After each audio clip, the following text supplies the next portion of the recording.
High, এই ভিডিওতে আমি আপার সিটংয়ের 4টে হোমস্টের ব্যাপারে ইনফরমেশন শেয়ার করব। আমি শিলংয়ে যেখানে ছিলাম সেখানে একটা রোডের মধ্যেই 4টে হোমস্টে পরপর ছিল। সেখানে একদম নিচে যে হোমস্টেটা ছিল সেটা হলো সাকসাম হোমস্টে, যেটার নাম্বার আমি শেয়ার করে দিলাম।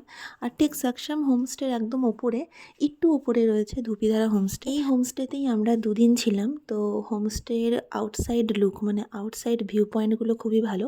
নাম্বার আমি অলরেডি শেয়ার করে দিয়েছি স্ক্রিনে, তোমরা যোগাযোগ করতে পারো। এখানকার ফুড ওরা খুব ভালো প্রোভাইড করেছিল আমাদের। Breakfast, lunch, evening snacks, dinner everything খুব সুন্দর ছিল। হসপিটালিটি, ইভেন ওদের একটা গ্লাস ভিউ রুম ছিল যেখানে আমরা ছিলাম, তো সেটাও খুব সুন্দর ছিল। আর গ্লাস ভিউ রুম থেকে যে বাইরের যে আউটসাইড যে ভিউটা, সেটাও খুব সুন্দর ছিল। এই ধুপিধারা হোমস্টে থেকেই একটা সিঁড়ি নেমে গেছে। সেই সিঁড়ি দিয়ে তোমরা যদি একটু কষ্ট করে নিচে নামো, সেই নিচে নেমেই পাশ থেকে আরেকটা রাস্তা গেছে। সেই রাস্তা দিয়ে একটু জঙ্গলের ভেতর থেকে একটু হালকা হাঁটতে হবে। প্রায় 500 মিটার মতো হেঁটেই একটা কাঞ্চনজঙ্ঘার ভিউ পয়েন্ট আছে, যেটা আমি এখন শেয়ার করছি। তোমরা যেটা দেখতে পাচ্ছ, আমরা এখানে পুরো কাঞ্চনজঙ্ঘা রেঞ্জের পুরো লুকটা আমরা দেখেছিলাম এই জঙ্গলের ভেতর দিয়ে।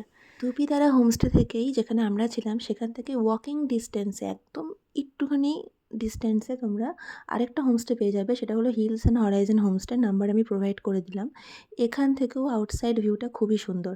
হিলস অ্যান্ড হরাইজন হোমস্টে থেকে আর একটুখানি ওপরেই তোমরা আরেকটা হোমস্টে পেয়ে যাবে। সেটা হলো বে লে ভিউ হোমস্টে। এই হোমস্টের জানলা দিয়েই মানে উইন্ডো থেকেই তোমরা পুরো কাঞ্চনজঙ্ঘা রেঞ্জের ভিউটা দেখতে পাবে। তো আমি যে 4টে হোমস্টের ইনফরমেশান তোমাদের সাথে শেয়ার করলাম, সেই 4টেই হোমস্টে কিন্তু সিটং 3-তে।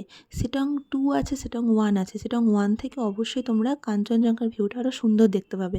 সিটং 3 যেখানে আমরা যেই হোমস্টেতে ছিলাম সেখান থেকেও দেখা যায়, বাট সিটং 1 যেটা একদম ওপরে, সেটা কিন্তু বেস্ট।